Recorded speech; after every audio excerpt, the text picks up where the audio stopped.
दर्शकों नमस्कार। एक बार फिर से उपस्थित हूं आप सबके सामने विश्लेषण जन्म कुंडली का इस कार्यक्रम के अंतर्गत। आज जो आपके सामने कुंडली लेकर के आया हूं, ये कुंडली आई है मेरे पास कर्नाटका बेंगलुरु से। शुरू करते हैं आज का कार्यक्रम। कहीं नहीं जाना है, बिल्कुल बन के रहिएगा। प्रत्येक दिन का कार्यक्रम देखा जाए। विश्लेषण वाले इस चैनल पे अगर आप मुझे पहली बार देख रहे हैं तो आपको ये नहीं सोचना चाहिए कि ये मेरा बहुत कुछ दिन का ही चैनल मैंने नया बनाया है। पर आप मुझे और भी नज़दीक से समझना चाहते हैं तो मेरा जो दूसरा चैनल है नकुल पाराशर के नाम से है, उसे आप सर्च कर लीजिए। वहाँ पे आपको ज्योतिष से संबंधित बहुत सारे सिद्धांत, लगभग 3500 वीडियो वहाँ पे डाले हुए हैं। उसके बाद अगर आप राशिफल सिर्फ देखना चाहते हैं, प्रत्येक दिन का राशिफल अगर जानना चाहते हैं, तो उसके लिए आपको राशिफल विथ नकुल पाराशर नाम के चैनल को सब्सक्राइब करना चाहिए। ये 3 चैनल हैं जिस पे एक पे सिर्फ ज्योतिष का सिद्धांत जाता है, उस पे बहुत सारी वीडियो मैंने प्लेलिस्ट में अलग अलग बना करके डाली हुई हैं, वो नकुल पाराशर का चैनल है। दूसरा चैनल जो है वो ये वाला है जहाँ पे आप सिर्फ कुंडली विश्लेषण देखते हैं। ये इसके लिए आपको अलग से अपॉइंटमेंट जिन लोगों का होता है उनकी कुंडली यहाँ पे बनाई जाती है। और तीसरा राशिफल विथ नकुल पाराशर, जिसपे सिर्फ राशिफल का कार्यक्रम जाता है। आइए विषय पे लेके आता हूँ। सबसे पहले बात करेंगे, इनके जन्म कुंडली में पंचांग है, पौष माह में जन्मी है ये, उत्तरायण शिशिर ऋतु, शुक्ल पक्ष की अष्टमी तिथि। इसका विस्तार अगर मैं कर दूं तो यहाँ पौष माह में जो लोग जन्मे होते हैं, ये जनवरी का महीना होता है और ऐसे लोग बड़े ही गंभीर अपने आप को प्रस्तुत करते हैं। एक गंभीर प्रस्तुत करना, सामने वाले के सामने अपने आप को गंभीरता से उपस्थित करना, और एक बाय नेचर गंभीर होना, ये दोनों ही बातें अलग अलग हैं।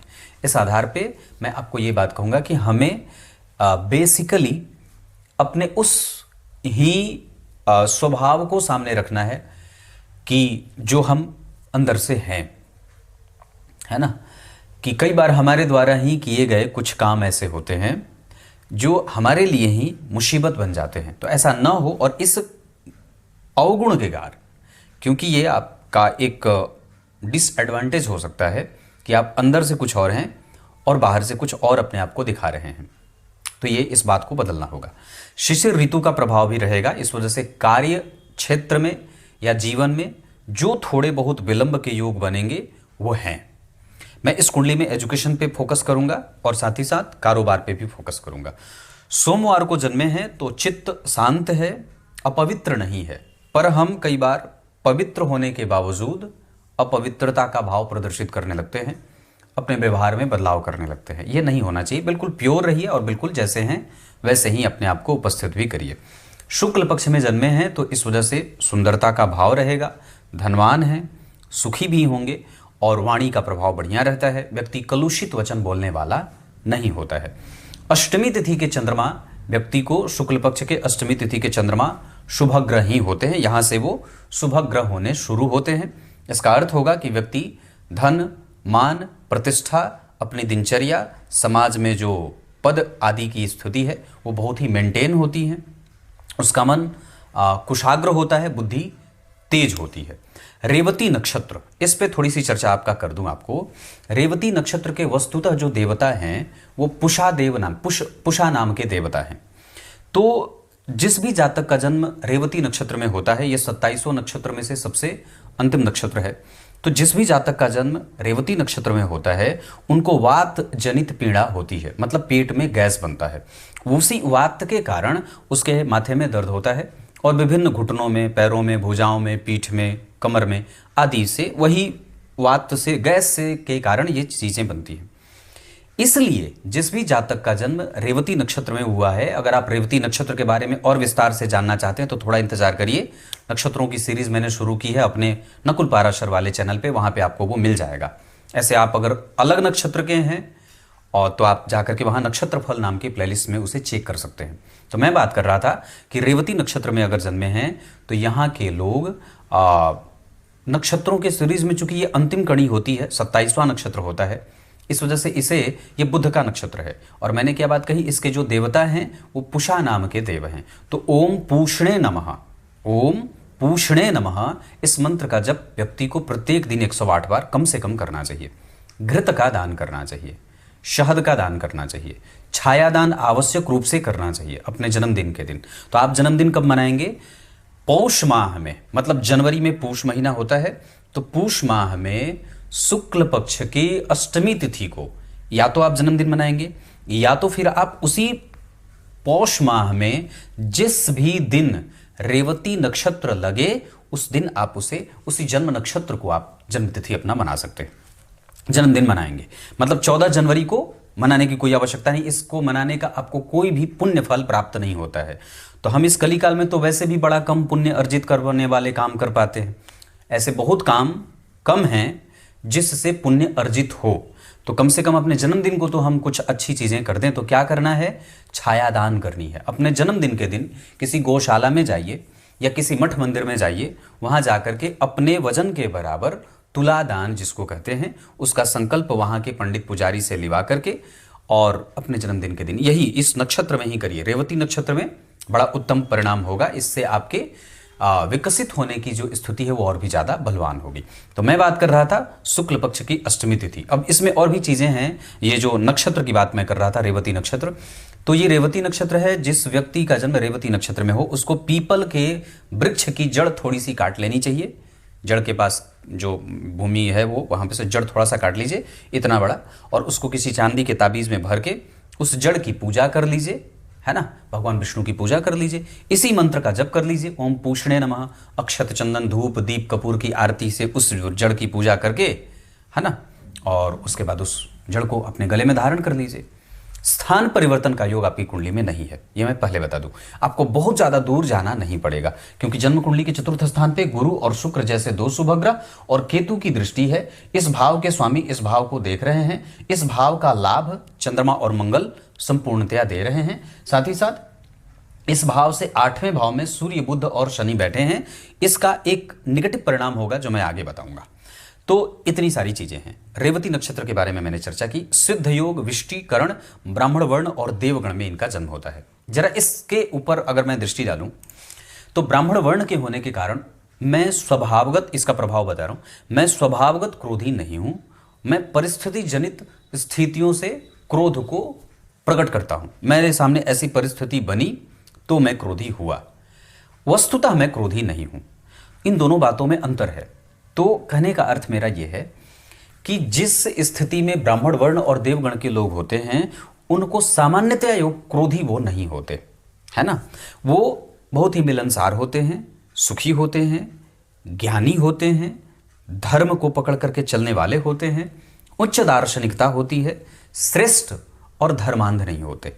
वो सभी धर्मों का सामान्यतया आदर करने वाले होते हैं, जियो और जीने दो के सिद्धांत पे काम करने वाले होते हैं, और उनके अंदर कोई रहस्य नहीं होता। वो बहुत ही ओपन हार्ट वाले होते हैं। उनका हृदय बड़ा विशाल और सपाट होता है। सबका आदर करना, शुद्ध भोजन करना, व्यवहार कुशल होना और दान पुण्य, पूजा पाठ, मंत्र जप, इन सब चीजों में इनका मन लगता है। अब मैं आपको बेसिकली ये ब्राह्मण वर्ण और देवगण के बारे में क्यों बता रहा हूं? नहीं बताता। ये मैं इसलिए बता रहा हूं क्योंकि इस कुंडली विश्लेषण से कम आपको फायदा हो, और वो फायदा आपको ऐसे प्रभावित करे कि कम से कम आप बिगड़े नहीं, गलत लोगों के संगति में न जाएं। कुंडली विश्लेषण का विस्तृत लाभ यहीं से प्राप्त होना शुरू होना चाहिए कि आपके विश्लेषण से आपकी मजबूती और आपकी अच्छाई का दर्शन हो सके, और वो कोई और दर्शन ना करे, आप स्वयं से ये बात समझ सकें। मैं यहाँ पे अब आपको सीधे पंचांग तो मैंने बताया, एकादशवें भाव पे लेके आता हूं, जिसकी चर्चा मैंने पूर्व में की थी कि सूर्य बुध और शनि यहां बैठे हैं। सबसे पहले तो ये समझना होगा कि ये तीनों ग्रह इस कुंडली के लिए हैं कौन कौन से। सूर्य होते हैं सप्तम भाव जो दिनचर्या है, बुध होते हैं पंचम भाव जो आपका विवेक है, और शनि होते हैं लग्नेश, यानी कि लग्न के अधिपति का संबंध सप्तम और पंचम भाव के अधिपति से हो रहा है। और इस कुंडली में दो शुभग्रह केंद्र में बैठे हैं, जहां लाभेश दशम में और मंगल शुक्र जो बैठे हैं भाग्य भाव के स्वामी होकर के बैठे हैं, धर्म कर्माधिपति योग लगा करके, केंद्र त्रिकोण राजयोग लगा करके। सूर्य बुध और शनि तीन ये जो ग्रह होंगे, ये तीनों ही तीनों क्रूर भरी दृष्टि से जन्म कुंडली के पंचम भाव यानी कि विवेक भाव को देखेंगे, जहां के स्वामी भी इसे देख रहे हैं शत्रु के घर में बैठ करके। तात्कालिक मैत्री में मित्रता का भाव है। केंद्र में जो राशियां बनी हैं ये प्रायः स्थिर राशियां हैं, इस वजह से इसे एक अच्छी बात कही जा सकती है।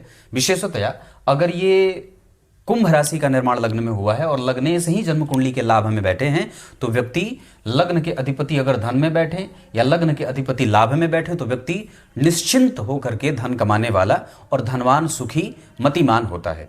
चूंकि जन्म कुंडली के पंचम भाव पे सूर्य, बुध और शनि जैसे 3 क्रूर या पापक ग्रहों का प्रभाव जब पड़ेगा तो व्यक्ति के बुद्धि और विवेक में भ्रम फैलाने का काम करेंगे, या कई बार उसमें कठोरता, निर्दयता या फिर झूठी गवाही देना, झूठ प्रसार करना, झूठे माहौल में अपने आप को ढाल लेना, झूठ का संग करना, झूठी अफवाह फैलाना, या इस तरीके की चीजें बनने लगती हैं। तो जो मैं निगेटिविटी, हमारे यहाँ बार बार कोई वीडियो शूट करने में थोड़ी गड़बड़ी हो गई, कोई आ जा रहा है बार बार बाहर के लोगों के कारण, तो मैं यहाँ बोला था कि सूर्य, बुध और शनि का जो प्रभाव जन्म कुंडली के पंचम भाव पे पड़ेगा, और सूर्य जब शनि से प्रभावित होंगे, सूर्य और शनि जब एक साथ बैठते हैं तो शनि का बल बढ़ता है। बुध जब वहां एक क्रूर और एक पापक ग्रह के मध्य में जाएंगे तो उनके पास से शुभ प्रभाव कमजोर होगा। इसके कारण बुध भी वहां, जो आपकी कुंडली के अष्टम भाव के साथ साथ पंचम भाव के अधिपति हैं, तो पंचम भाव बुद्धि, विवेक, ज्ञान है, और इसके साथ आपकी कुंडली का अष्टम भाव रिसर्च है, आपका कंसंट्रेशन है। तो जब वो पापक ग्रहों के संपर्क में आएगा, क्रूर ग्रह के संपर्क में आएगा, तो वहां उसके अंदर पाप और क्रूर प्रभावों की वृद्धि होगी। इसके कारण हमारा रिसर्च और हमारा विवेक प्रभावित होगा। फिर पंचम भाव जो होता है वो आपके सत्य और असत्य के बीच के समझ को पकड़ने वाला होता है कि हमारे साथ जो मित्र हैं वो कितने सही हैं, कितने गलत है, मैं जिस रास्ते पे चल रही हूं या मैं जिस रास्ते पे जा रहा हूं वो रास्ता मेरे लिए कितना उस रास्ते पे जाना मेरे लिए कितना सही है। तो ये व्यक्ति को जब शनि और सूर्य का प्रभाव मिलेगा बुध को, तो इसमें व्यक्ति को गड़बड़ी हो सकती है। इस वजह से हमें यहाँ पे बहुत सतर्कता से अपने मित्रों पे और अपने जीवन के लक्ष्य को तय करना होगा, ताकि हमारा लक्ष्य बने, जो जिस विषय को हमने लक्ष्य बनाया है, जिस जीवन में जहां हमने जो भी लक्ष्य तय कर रखा है, वो हमारे लिए और हमारे परिवार के लिए गलत साबित ना हो, या हम उसको जो लक्ष्य बनाए हैं उस पे पूरे तन्मयता से उसका पालन करें, उसको प्राप्त करने में जितनी मेहनत करनी होती है हम वो करें। एक बात यहां मैं और भी जोड़ूंगा कि यहां बुध जो बैठे हैं वो द्विस्वाभाविक राशि में बैठे हैं। सूर्य जो बैठे हैं वो मित्रस्थ होकर के बैठे हैं, तात्कालिक मैत्री में बुध भी मित्र में है और सूर्य भी मित्र में है। शनि जो बैठे हैं वो भी मित्र में है। इसका अर्थ एक और निकलेगा कि एकादशवें भाव के स्वामी का जन्म कुंडली के दशम स्थान में बैठ करके धन भाव में बैठे मंगल को देखना, जो इस कुंडली के दशमेश हैं। यानी कि दशम भाव के अधिपति मंगल और द्वितीय भाव के अधिपति गुरु का संपर्क जब एक दूसरे से हो जाएगा तो ये प्रायः बदलने का योग, जो परिवर्तन का योग हो रहा है, वो व्यक्ति के बुद्धि को, विवेक को, धन को, पैतृक संपत्ति को लक्ष्मीवान बनाने को सफलता में बदलेगा, और ये एक अच्छी बात होती है। अब आइए आगे आपको मैं लेके आता हूं। तो यहां मैंने इतनी बात कही कि हमें गलत मैत्री से बचना है, माता के स्वास्थ्य से चिंता दिख रही है, माता के स्वास्थ्य पे हमें ध्यान रखना होगा। लेकिन इस कुंडली का एक जो बहुत अच्छा पक्ष है जो मैं यहां रखना चाहूंगा कि ये गुरु और सूर्य, शुक्र बहुत अच्छे बैठे हैं। कुछ हद तक यहाँ पे शुक्र की कमजोरी जरूर दिख रही है क्योंकि वो निर्बल होकर के बैठे हैं, लेकिन अनुभव व्यक्ति को अपने करियर का बहुत रहता है। यहाँ पे गुरु और मंगल का प्रभाव, व्यक्ति की कन्विंसिंग कैपेसिटी अच्छी रहती है। द्वितीय भाव में चंद्रमा का बैठना, जो इस कुंडली के छठवें भाव के स्वामी होकर के दशम स्थान के अधिपति और तीसरे भाव के अधिपति के साथ बैठे हैं। तो जरा ध्यान से समझे, तो चतुर्थ स्थान के दशम स्थान के अधिपति मंगल और छठवें स्थान के अधिपति चंद्रमा, इन दोनों की युति जो धन भाव में चंद्र मंगल योग लगा रही है, यहाँ चंद्रमा शुभग्रह हैं और छठवें भाव के अधिपति हैं, द्वितीय भाव में गुरु से दृष्ट हैं, तो व्यक्ति नौकरी करके धन कमाने वाला होता है। इस वजह से पूरा ये विश्वास रखना चाहिए कि मुझे सरकारी नौकरी मिल सकती है, या पिता जो काम करते आए हैं वंशानुगत, या पिता जो अभी वर्तमान में जो काम कर रहे हैं, आप उस क्षेत्र में भी सफलता अर्जित कर सकते हैं, इसमें कोई दो राय नहीं है। इसके अतिरिक्त इस कुंडली में गुरु की दशा सदैव ही धनदायक होगी, लाभदायक होगी पैतृक संपत्ति के मामले में, लाभदायक होगी रोगों से लड़ने के मामले में, और गुरु और राहु का संबंध जो बन रहा है, राहु और शुक्र का जो संबंध बन रहा है दृष्टि का, इस वजह से कई बार व्यक्ति थोड़ा ऑप्टिमिस्टिक विचारधारा वाला कम होता है, निगेटिव थोड़ा ज्यादा होता है। यहां मैं रोक करके आपको और भी बातें बता दूं। जब जन्म कुंडली के अष्टम भाव के स्वामी एकादशवें भाव में जाते हैं तो व्यक्ति को आरंभ में उसकी मशक्कत देखनी पड़ती है, और ऐसी अवस्था में और जो चंद्रमा की स्थिति बनी है उसके आधार पर 28वें वर्ष के बाद व्यक्ति के जीवन में बड़ा अच्छा फायदा शुरू होता है। हालांकि इस कुंडली में अभी 2028 के जुलाई के बाद शुक्र की दशा आएगी, और वो शुक्र दशम स्थान में बैठे हैं नवम और चतुर्थ के अधिपति होकर के, दो अच्छे भावों के स्वामी होकर के। लग्नेश के परम मित्र योग कारक ग्रह शुक्र नवम और द्वितीय चतुर्थ स्थान के स्वामी होकर के दशम स्थान में निर्बलत्व की स्थिति को प्राप्त कर रहे हैं, क्योंकि दशम स्थान में उनके पास बल कमजोर होता है, दिशा का बल बिल्कुल भी नहीं मिलता है। इस वजह से यहां पे, पर फिर भी मैं इतनी तो बात पक्के तौर पे कह सकता हूं कि जो स्थिति इस कुंडली में शुक्र की बनी है लग्न में, जो स्थिति नवांश में बन रही है, इसके आधार पर ये बहुत अच्छी बात दिखाई दे रही है। अब यहां मैं आपको और भी ठोस बातें बता देता हूं। नवांश कुंडली में सूर्य, चंद्रमा, बुध और शनि जैसे परम मित्र, यहां सूर्य और चंद्रमा परम मित्र। चंद्रमा यहां मीन राशि के बैठे हैं, जिसके अधिपति गुरु द्वितीय भाव में, गुरु की दृष्टि द्वितीय भाव पे, यहां गुरु का संबंध द्वितीय भाव पे बन रहा है। मंगल 12वें हैं पर अपनी राशि के हैं, तो यहां पे इतनी बात कह सकता हूं कि इनका जो संबंध होगा ससुराल के साथ, साथ ही साथ सास के साथ और ससुर के साथ, वो अच्छा होगा। मतलब इस कुंडली का दाम्पत्य क्षेत्र ठीक देख रहा हूं। दो छोटी मोटी परेशानी दिख रही है। शनि की दृष्टि सप्तम स्थान पे, सप्तमेश शनि के साथ बैठे हैं तो थोड़ी कठोरता रहेगी। हालांकि दो परम मित्र हैं, इस वजह से करियर वाले में कोई दिक्कत नहीं है। पर मंगल की 7वीं के बाद 8वीं दृष्टि यहां पड़ रही है, तो शनि की 10वीं, मंगल की 8वीं, सूर्य भी यहां देख लिए, और इस भाव के ठीक आगे राहु बैठ गए। इस वजह से हमें कुंडली मिलाकर के ही विवाह करना होगा।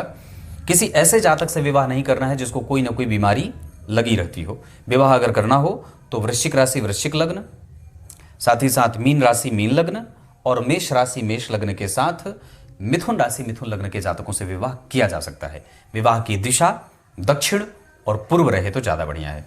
इस कुंडली का सबसे जो अच्छा भाव बना है वो द्वितीय भाव बना है, जो पैतृक संपत्ति, पिता का धन, पिता का भाग्य।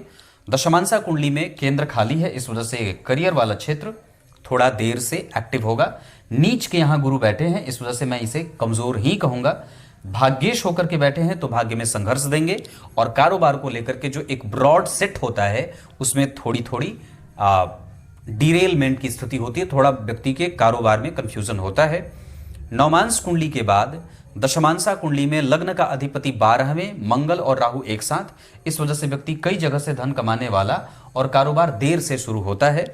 इसका एक कारण यहां भी है क्योंकि अष्टम भाव के अधिपति एकादशवें भाव में बैठे हैं, और शनि की दृष्टि जन्म कुंडली के अष्टम भाव पे है, केतु की दृष्टि अष्टम भाव पे है, मंगल की दृष्टि अष्टम भाव पे है। तो जन्म कुंडली का अष्टम भाव शनि, मंगल, राहु, केतु सबके प्रभाव में आ जाता है। इस वजह से व्यक्ति डॉक्टरी क्षेत्र में भी सफलता प्राप्त कर सकता है, साथ ही साथ वो सर्जन बन सकता है, कंप्यूटर इंजीनियरिंग के क्षेत्र में भी सफल हो सकता है, और उसको अपने स्वास्थ्य में ऑपरेशन, अपेंडिक्स और गॉल ब्लैडर में स्टोन आदि की समस्या, नाभि का क्षेत्र परेशान करेगा।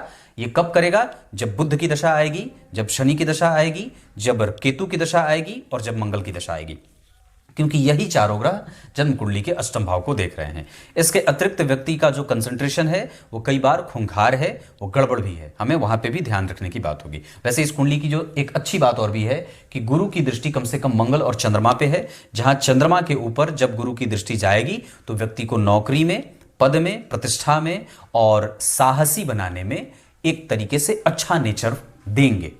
इसके साथ अगर मैं और भी बात कर दूं तो इस कुंडली का जो मंगल और गुरु का संबंध बन रहा है दशमांशा कुंडली में, या मंगल और शनि का संबंध बन रहा है, वो थोड़ा ध्यान देने वाला है। यहां से मंगल की चौथी दृष्टि जन्म कुंडली में शनि पे है, और यहां से शनि की 10वीं दृष्टि मंगल पे है। 12वें भाव में मंगल और राहु का बैठना आपको गड़बड़ी में लेके जाता है और आपके जन्म स्थान से दूर ले जाकर के आपको सफल करता है। जबकि मैंने यहां बात कही थी कि आपको बहुत ज्यादा दूर नहीं जाना है। तब अब इसका निर्णय यह होगा कि व्यक्ति अपने जन्म स्थान से मध्यम दिशा की तरफ, मध्यम दूरी पे जाए, जहां वो पूर्णतया विदेशी ना हो जाए, बाहर ना जाए, है ना, और तब जाकर के आपको सफलता मिल सकती है। क्योंकि यहां गुरु मंगल की जो स्थिति बनी है वो मीन राशि में बैठे हैं, जहां के स्वामी जन्म कुंडली में दशम स्थान में बैठे हैं। मतलब हमारा जो कारोबार होगा वो यहाँ भारत में रह करके विदेशी कंपनी के साथ जोड़ करके हो सकता है, या एक ऐसे मध्यम दूरी पे हम अपने घर से स्थित होकर के काम करेंगे जहां पे हमें बहुत ज्यादा दूर नहीं रहना पड़े। इस कुंडली में 2 शुभ ग्रह केंद्र में बैठे हैं, ये सबसे अच्छी बात है। यहां गुरु दशम स्थान में, यहां गुरु का प्रभाव जन्म कुंडली में नीच का है और यहां गुरु जन्म कुंडली में नीच के हैं, जिनका नीच भंग क्रमशः नहीं हो रहा है।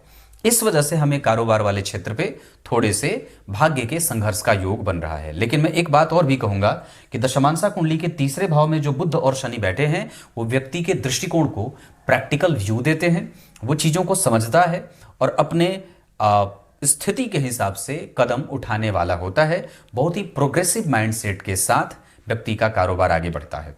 एक बात और कह दूं, तुलनात्मक रूप से चंद्रमा के साथ मंगल का बैठना व्यक्ति को धनवान, सुखी और जिद्दी बनाएगा, जबकि चंद्रमा से पंचम स्थान में राहु का बैठना व्यक्ति को उसके माता के स्वास्थ्य की चिंता देने वाला और कई बार ऋण लेकर के काम आगे बढ़ाने वाला भी होता है। उसी चंद्रमा से 9 घर आगे शुक्र का बैठना व्यक्ति को अच्छे दाम्पत्य में लेके जाता है, जबकि उसी चंद्रमा से 9 घर आगे गुरु का बैठना व्यक्ति को सौभाग्यशाली और बड़ा ही स्थित प्रज्ञ बनाता है, जहां व्यक्ति का कंसंट्रेशन अच्छा होता है। मतलब गुरु और चंद्रमा की जब दशा चलेगी या चंद्रमा और शुक्र की दशा जब चलेगी तो इस तरीके के लाभ व्यक्ति के जीवन में या उसके मेंटल स्टेबिलिटी को इस तरीके से हम देखेंगे, उसके विचार ऐसे बनेंगे। याद रखिए, आपका जो भी विचार बन रहा है यह आपकी कुंडली के चल रहे दशा में, महादशा, अंतरदशा, प्रत्यंतर, सूक्ष्मांतर और प्राणांतर में चल रहे ग्रहों के कारण होता है। आप इसे यूं ही नहीं कर सकते हैं। उसी चंद्रमा से 10 घर आगे शनि बैठ करके आपको नौकरी देंगे, उसी चंद्रमा से 10 घर आगे बुध बैठ करके आपको कंफ्यूजन में रखेंगे, निर्णय लेने में दिक्कत होगी, लेकिन सुंदर विचारों वाला बनाएंगे। उसी चंद्रमा से 10 घर आगे सूर्य आपको प्रशासनिक सेवाओं में और अच्छे पद पे ले जाकर के विभूषित करने वाला और पिता के भाग्य को बल देने वाला बनाते हैं। उसी चंद्रमा से 11वें घर में केतु आपको धार्मिक और अपने धन को सही जगह पे लगाने वाला बना देते हैं। नक्षत्र की यहीं पे चर्चा कर लेंगे तो सूर्य आपकी कुंडली में उत्तराषाढ़ा में बैठे हैं। जिस स्थिति में वो बैठे हैं वहां से आपके समस्त इच्छाओं की पूर्ति करवाएंगे। चंद्रमा जिस नक्षत्र में बैठे हैं उसका प्रभाव मैंने पूर्व में बताया है कि हमें अपने स्वास्थ्य में पेट का ध्यान रखना है, नियमित दिनचर्या का पालन करना है, साथ ही साथ अपने पिता और अपने पति इन दोनों के साथ एक जैसा व्यवहार करना है। पिता के साथ प्रेम पूर्वक व्यवहार करना होगा, पति के साथ भी पिता जैसा, कई बार उनके संबंध उनका आदर वाला होना चाहिए, ऐसा प्रेम रहे और आदर से भरा रहे।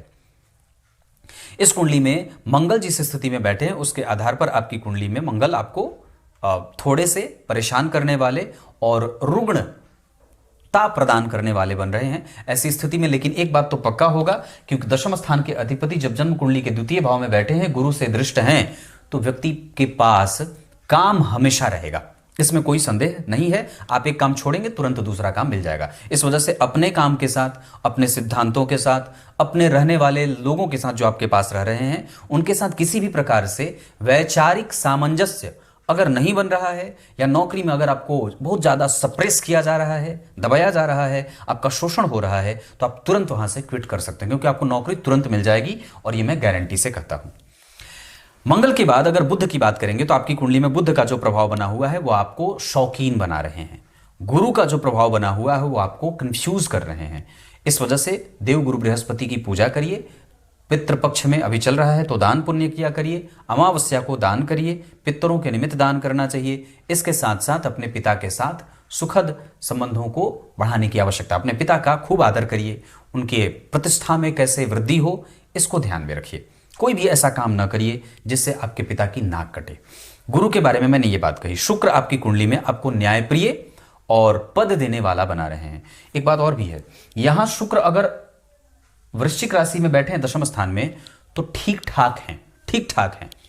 अगर ये गुरु इधर उधर कहीं बैठ जाते और शुक्र यहां अकेले होते तो आपकी कुंडली बहुत ही ज्यादा कमजोर हो जाती, फिर इसको बचाना शायद मुश्किल हो जाता। पर बड़ी भगवान की कृपा रही कि कम से कम दोनों शुभ ग्रह एक साथ दशम स्थान में बैठे हैं, क्योंकि ये सिद्धांत है, मैंने जिस पे बात बनाई थी कि जब जन्म कुंडली के दशम स्थान में शुक्रदेव अकेले बैठ जाते हों या जन्म कुंडली के दशम स्थान पे जब मंगल देव अकेले बैठ जाते हों तो ये बड़ा परेशान करने वाला हो जाता है। चलित चक्र की अगर मैं बात करूंगा तो आपके चलित चक्र में सूर्य जो बैठ रहे हैं वो 12वें जा रहे हैं। इस वजह से 70% परिणाम सूर्य आपको भाग्यशाली, धार्मिक, छोटे भाई के साथ मतभेद और कई बार नेत्रों में समस्या, पाचन तंत्र में समस्या, पित्त की समस्या देने वाले हो जाते हैं। जबकि वही मंगल चलित चक्र में दूसरे भाव में जाते हुए देखे जा रहे हैं। इस वजह से कम आपको धर्म मिलेगा, दान पुण्य पूजा पाठ, आपका धन, आपका भाई सग सही जगह पे खर्च करेगा, लेकिन पराक्रमी आपको बना ही देते हैं।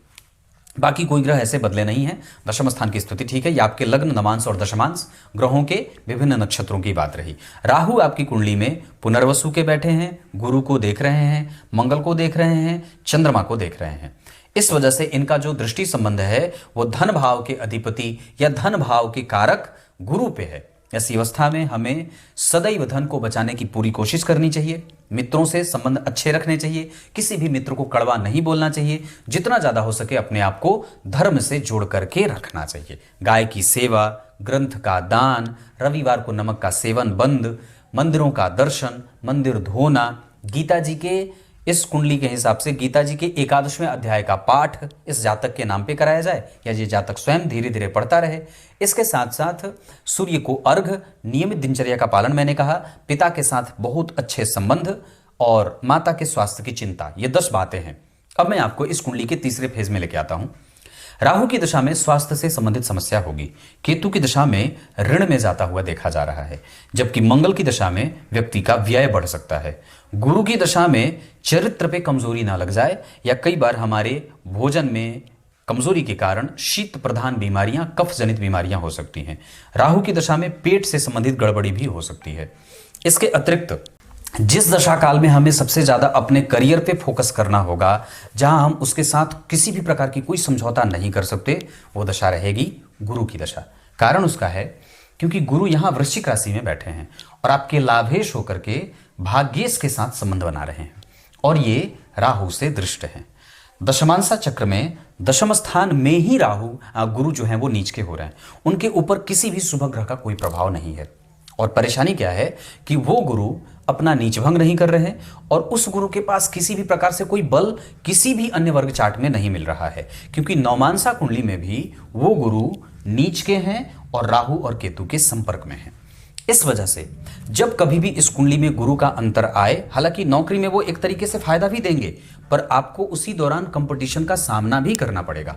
तो मैं इस गुरु की दशा को कारोबार के मामले में ऐसा प्रेडिक्ट करूंगा या बताऊंगा कि आरंभ में आपको गुरु की दशा से पहले प्रत्यंतर में हो या महादशा में हो, उस समय आपको करियर से संबंधित समस्या होगी, लेकिन जैसे गुरु की दशा बीतने वाली होगी उस दौरान आपको उस करियर का जो नेगेटिव पक्ष होगा या जो भी समस्या करियर में बन रही थी वो आपको फिर से वापस आपको रीगेन करवा देगी या वापस सफलता दे देगी। मंगल की दशा जो इस कुंडली में बीतेगी, इस दशा काल में हमें पूर्णतया अपने धन को बचा करके रखने की कोशिश करनी होगी।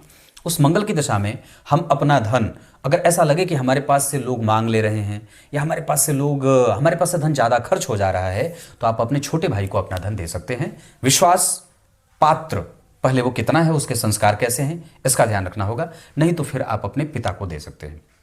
इसके साथ साथ इस कुंडली का दाम्पत्य ठीक है, मैं इसमें कोई दो राय नहीं रखूंगा, लेकिन जन्म कुंडली में चंद्रमा की स्थिति नवांश चक्र में, शुक्र की स्थिति नवांश चक्र में और सूर्य की स्थिति नवांश चक्र में, और साथ ही साथ शनि की स्थिति जो बन रही है नवांश चक्र में, उसके आधार पर मैं ये बात 100% पूरी ईमानदारी से और पूरे ही विश्वास के साथ ये बात कर सकता हूं कि बच्ची की कुंडली का दाम्पत्य बिल्कुल ठीक है। उसमें ससुराल वालों के साथ संबंध, सास के साथ संबंध, ससुर के साथ संबंध और पति के साथ संबंध 100% बहुत अच्छा रहने वाला है। पति भी कंप्यूटर क्षेत्र में काम करने वाला मिल सकता है। इतनी सारी चीजें हैं। अब मैं आपको अष्टक वर्ग और बाकी के अन्य वर्ग चार्ट पे आपका ध्यान लेके आऊंगा, जहां हमें अपने व्यक्तित्व पे काम करना है। मैंने जितनी भी बातें कही हैं धर्म जनित, वो सारे काम करने हैं। पुस्तकों का दान करना है, ब्राह्मणों का सम्मान करना है, मंदिरों की सुरक्षा के लिए आगे आना है, श्रेष्ठ लोगों से मैत्री करनी है, धर्मगत काम करना है।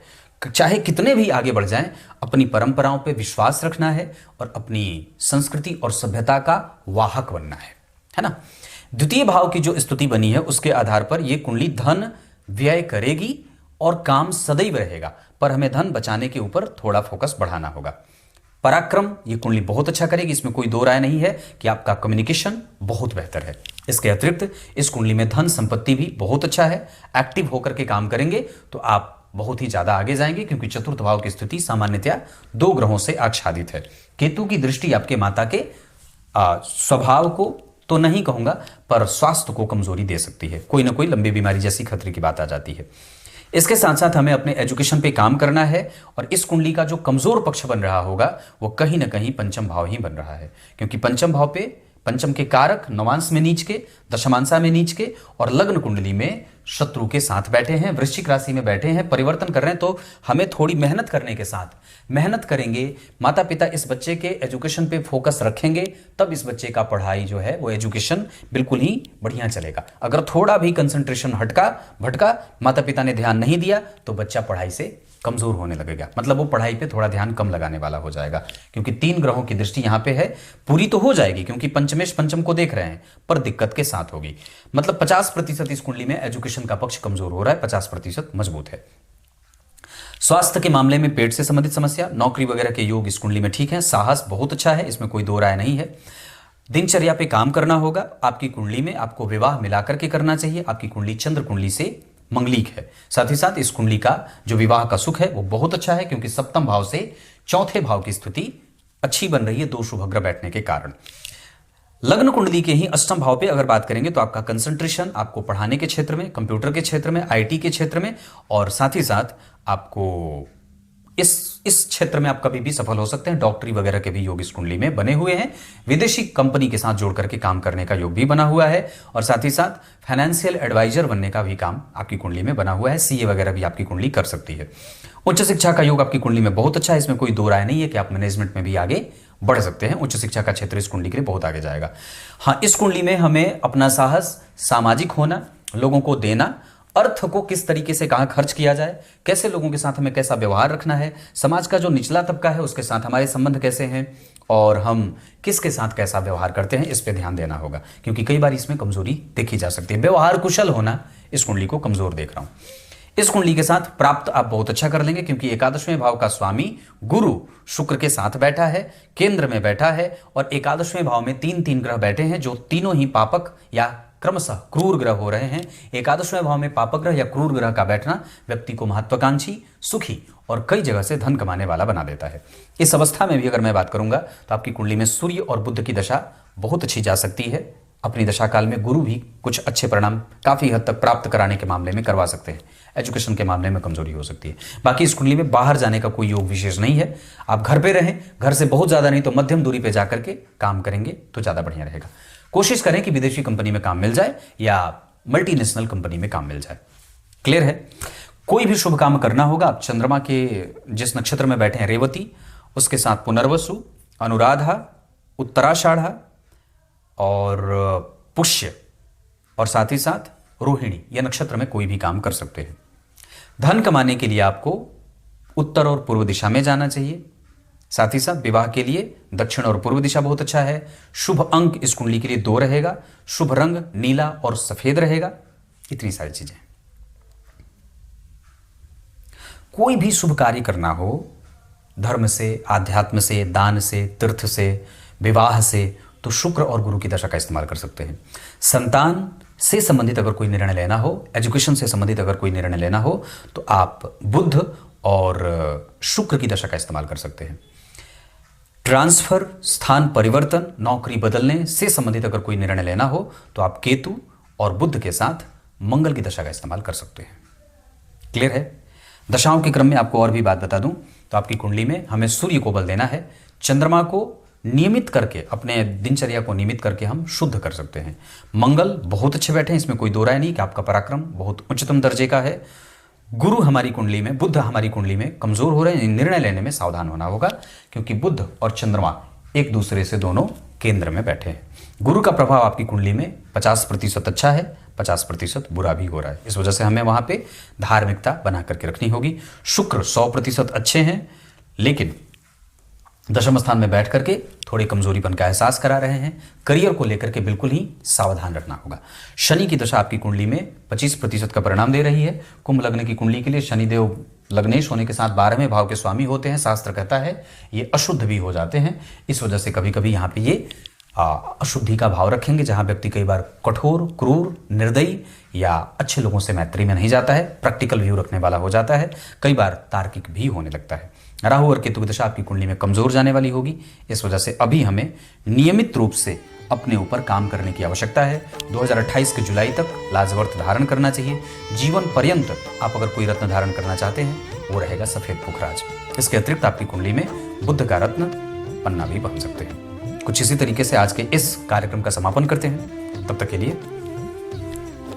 बहुत बहुत नमस्कार।